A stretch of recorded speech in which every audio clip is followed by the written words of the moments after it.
Now you're entering in the world of Saurabh Bhosle specials.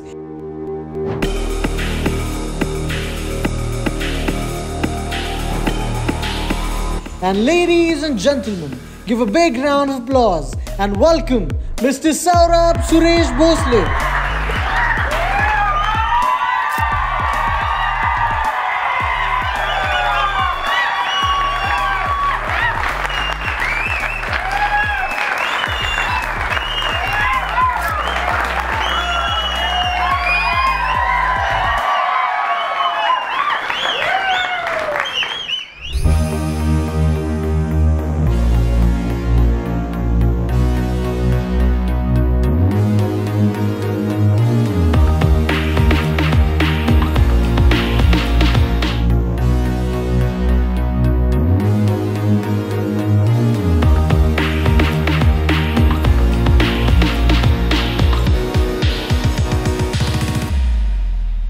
अभी मजा आने वाला है. बाळा तुझं वय काय? 26. तू काय करतोस? बी मेकॅनिकल जॉब करतो. ठीक आहे. तुला गर्लफ्रेंड आहे का?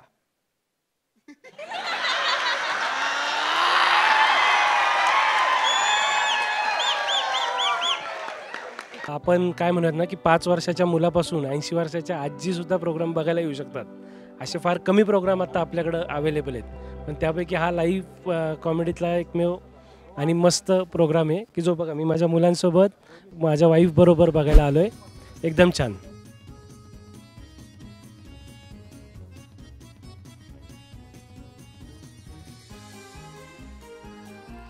खूप छान होतं. म्हणजे मला असं वाटलं नव्हतं की आमच्या एज ग्रुपसाठी असेल, पण खूप छान वाटलं. प्रोग्राम खूप छान होता आणि फनी पण होता.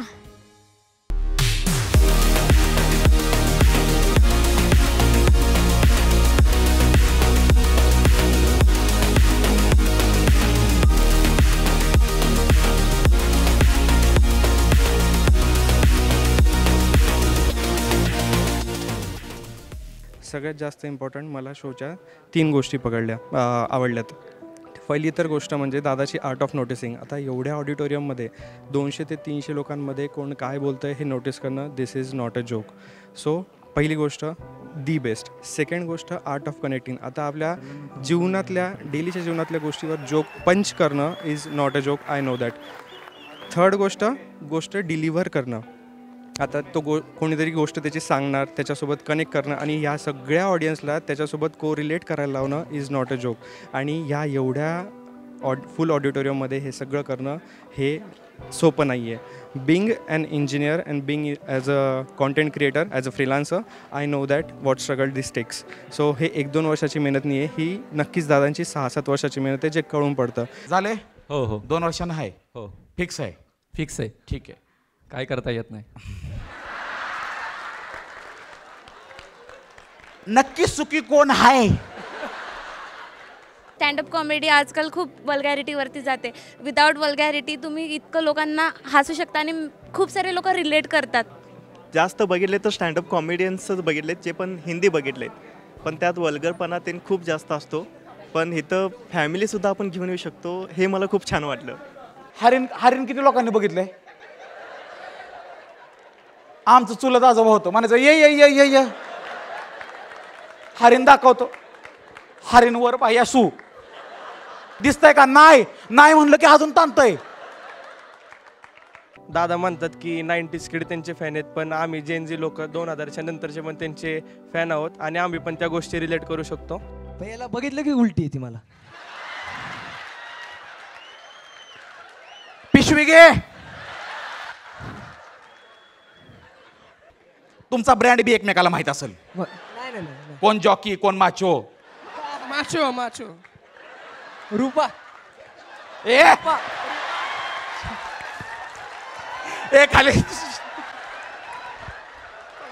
जॉकी चला.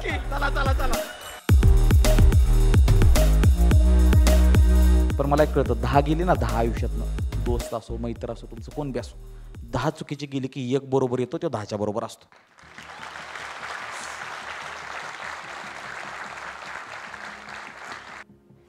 माझ्या आयुष्यात बरेच चुकीचे निर्णय घेण्यामागं माझ्या मित्रांचा हात आहे. आणि मी त्यांना काय बोलू पण शकत नाही, कारण ते जे चुकीचे निर्णय घेतलेत ते निर्णय आम्ही एकत्रित घेतलेत आणि त्यातून आम्ही एकत्रित शिकलोय आणि त्यातून आमची मैत्री घट्ट झाली आहे. आमच्यासोबत जे झालं ते चुकीचं झालं का? हो. काय मिळालं का त्यातनं? नाही. पण काय मिळालं तर एक कट्टर मित्र मिळाला, ज्याला माहीत होतं जमाना म्हणतोय तू चुकीचा आहे, पण ह्यो म्हणतोय सौर्या तू बरोबरच, मी म्हणतोय ना. तो म्हणला भाई बोला बापू दिखता येतो. तो म्हणजे की माणूस जो का टेन्शनमध्ये असतो तो टेन्शन फ्री एकदम करून टाकतो. तर माणूस एकदम रिलॅक्स होतो आणि जे चालू घडामोडी आहेत आणि जे माणसाच्या आयुष्यात जे ॲक्युरेट जे ॲक्च्युअल जे चालू आहे तर त्याच्यावरतीच त्यांनी कॉमेडी केलेली आहे आणि त्याच्यावरतीच हसवलेलं आहे की असं नाही की आणि कोणाची मनं दुखवलेली आहेत. तर ह्याच्यामुळं आम्ही हा शो खूप प्रेफर करतो आणि या फॅमिलीसाठी खूप चांगला आहे.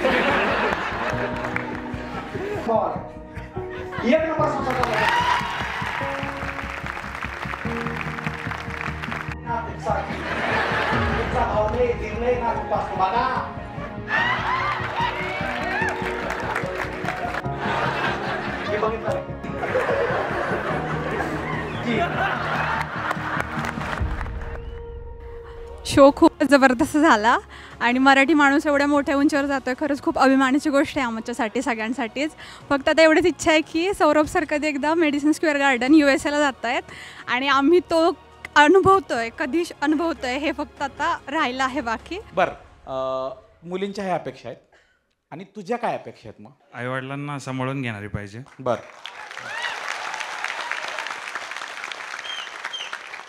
मला पुरी टाळ्या वाजवताना का दिसणार?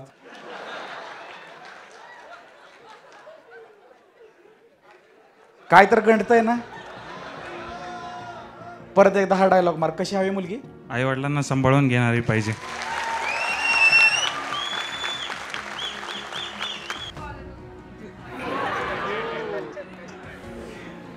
तुम्ही काय करता? ओके दीदी, सॉरी दीदी.